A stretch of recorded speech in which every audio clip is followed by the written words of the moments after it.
Robin Williams made the world laugh like very few people ever could.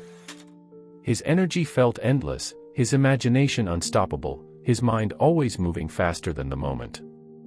To the audience, he looked fearless, but behind the laughter was a man constantly fighting his own thoughts. This is not just the story of a comedian or an actor. It is the story of a deeply sensitive human being, a creative genius, and a devastating illness.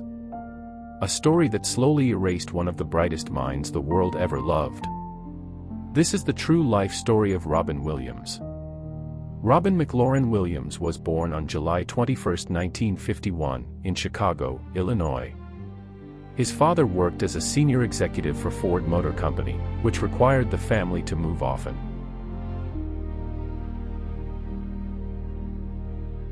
New cities, new houses, but very few lasting friendships. Although he grew up in financial comfort, emotionally Robin often felt alone. He was an only child, spending long hours surrounded by silence rather than people. Loneliness became a familiar feeling very early in his life. I was an only child. It wasn't. I mean, you learn to play with yourself, pardon the pun. But you adapt, your imagination, you find a way of getting through it. It wasn't awful, no, I had actually a kind of a wonderful time because of that. And then later on, I learned that it was very interesting and how it formed who and what I am. You created a lot of characters, did you? Yeah, little things that didn't really surface till college, where all of a sudden I realized I had this mimicry, this ability to, because I think I'd been kind of listening and absorbing all that stuff, and then in college I had a chance to release it. School was not easy for him. Robin struggled with dyslexia, which made reading and writing frustrating and embarrassing. That struggle quietly affected his confidence and how he saw himself. To cope with isolation, Robin discovered humor. Not to be famous, not to be admired, but simply to be noticed. When he made people laugh, he felt seen, even if just for a moment. Comedy became his shield. It helped him hide insecurity and turn attention away from his pain. Without realizing it, he was already shaping the path he would follow for the rest of his life. Everything began to change in high school. Robin joined the drama department, and for the first time, his energy had a purpose. What once felt awkward now felt powerful. He had a rare ability to observe people closely. Their voices, gestures, and habits became material for instant parody. Teachers noticed his talent, classmates admired him, and Robin finally felt accepted. That sense of belonging mattered deeply. It gave him confidence and direction. For the first time, he believed his imagination was not a weakness, but a gift. Robin decided to pursue acting seriously. He enrolled at Claremont Men's College but soon realized performance was his true calling. That realization led him to the Juilliard School in New York City. Juilliard was intense and competitive.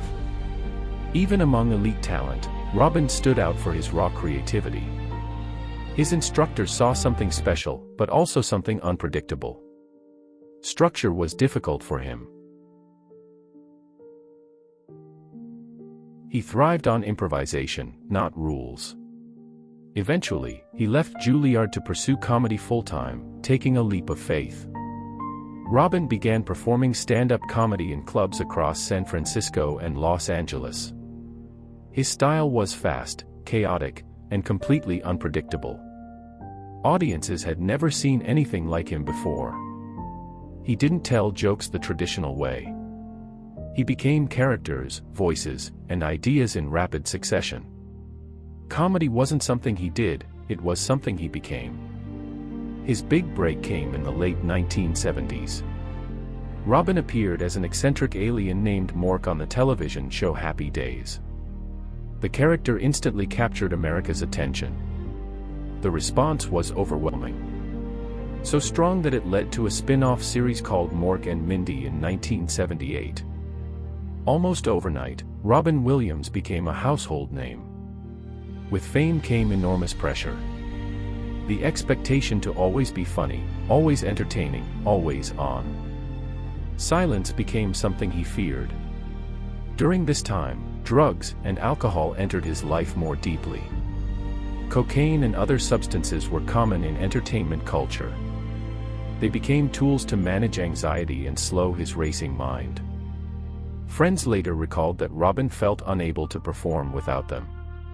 Substances became part of his routine. The laughter continued, but the damage quietly grew. Psychologists often describe comedians as deeply conflicted individuals. Extreme emotional sensitivity paired with manic creativity. Joy and sadness existing side by side. Robin Williams embodied this conflict completely. Drugs intensified both sides of his personality. His highs grew higher, and his lows became darker. By the early 1980s, the lifestyle was no longer sustainable. Something had to change. And tragedy forced that change. In 1982, Robin's close friend, comedian John Belushi, died from a drug overdose. The loss shook him deeply. It was a harsh reminder of where addiction could lead. Around the same time, Robin learned he was about to become a father. That responsibility changed how he viewed his life. For the first time, quitting wasn't just about him. He stopped using drugs and alcohol abruptly. I remember stopping it on my own because I was about to have a son. And I didn't want to be coked up going, "Hey, Dad loves you. Here's a little switch. I'm going to throw up on you." You know, you don't want to be like that. And I had to kind of go, but I did it alone. So that was why it was, 20 years without any help. The decision was difficult, but necessary. It marked the beginning of a long period of sobriety. For the next 20 years, Robin Williams remained sober. During this time, his career reached incredible heights. He became one of the most beloved performers in the world. In Dead Poets Society, he inspired millions. In Mrs. Doubtfire, he brought warmth and laughter into family homes. In Good Will Hunting, he revealed emotional depth few expected. Audiences loved him not only for humor. They loved him because he felt human. Because he understood pain.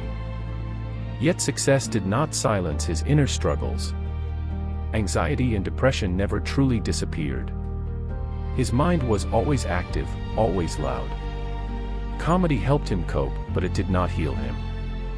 Behind the smiles, the battles continued. And eventually, they resurfaced.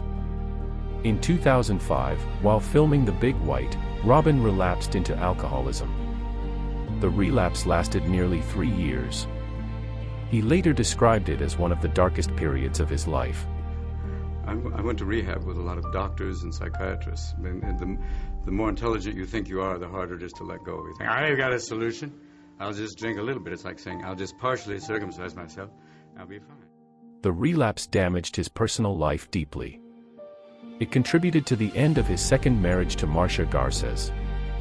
Robin openly admitted the pain and regret his actions caused. By 2010, people close to him noticed changes beyond depression. He became quieter, slower, and more withdrawn. The spark that once defined him seemed to fade.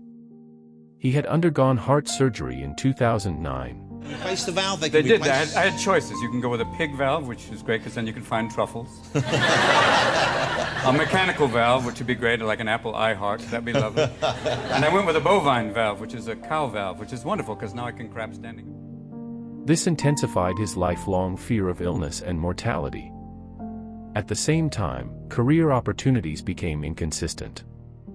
Financial strain from divorces forced him to accept roles he normally wouldn't. The pressure added to his stress. And his health continued to decline. In 2013, he starred in the television series The Crazy Ones. Behind the scenes, Robin was struggling. Memory loss, tremors, confusion, anxiety, and insomnia became daily battles. Doctors diagnosed him with Parkinson's disease. The diagnosis devastated him. He later admitted he no longer knew how to be funny. On August 11, 2014, Robin Williams was found dead at his home in California. The news shocked the world. Fans mourned someone who had helped them through their darkest moments. After his death, the truth emerged. Robin Williams did not have Parkinson's disease. He was suffering from Lewy body dementia. This aggressive disease combines symptoms of Parkinson's and Alzheimer's. It attacks memory, movement, sleep, emotions, and perception. It slowly destroys the brain from within. His wife later explained that depression was only one symptom. The disease was the real enemy. It took his clarity, confidence, and sense of self. Robin Williams didn't lose a battle with laughter. He lost a battle with a disease few people understood at the time. Yet even in silence, his legacy continues. Through joy. Through kindness. Through the lives he touched. Legends never die.